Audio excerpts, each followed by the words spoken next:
গত এক বছরে ট্রাম্প প্রশাসন যুক্তরাষ্ট্র থেকে ২৫ লাখের বেশি মানুষকে বিতাড়িত করেছে।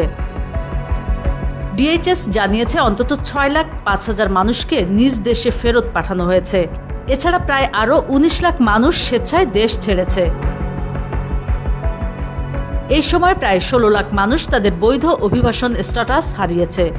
এর মধ্যে অস্থায়ী সুরক্ষিত অবস্থা, বাতিল হওয়া ব্যক্তি, স্টুডেন্ট এবং উচ্চদক্ষ কর্মী, ভিসাপ্রাপ্ত অভিবাসীরাও রয়েছে।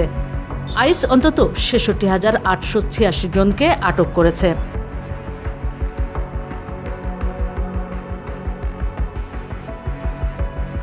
সম্প্রতি ট্রাম্প প্রশাসন ৭৫টি দেশের নাগরিকদের জন্য অভিবাসন ভিসা স্থগিত বা নিষিদ্ধের ঘোষণা দিয়েছে।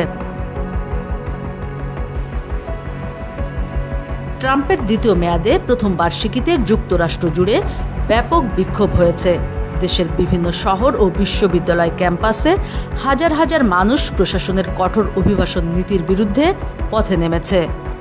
বিক্ষোভের মূল কারণ হিসেবে মিনিয়াপোলিসে আইস এজেন্টদের গুলিতে ৩৭ বছর বয়সী মার্কিন নাগরিক রেনি গুডের নিহত হওয়াকে বলা হচ্ছে।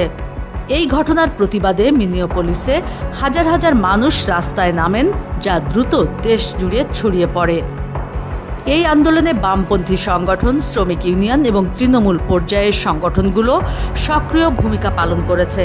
তারা অভিবাসী ডিটেনশন ক্যাম্পের নাজুক পরিস্থিতিরও সমালোচনা করেছেন। ট্রাম্প প্রশাসনের দাবি, অবৈধ অভিবাসীদের বহিষ্কার করে তারা ভোটারদের প্রতিশ্রুতি বাস্তবায়ন করছে। তবে দেশ জুড়ে চলা বিক্ষোভ স্পষ্টভাবে দেখাচ্ছে, জনগণের মধ্যে প্রশাসনের কঠোর নীতির বিরুদ্ধে অসন্তোষ ক্রমেই বাড়ছে। ডেস্ক রিপোর্ট, সর্বশেষ।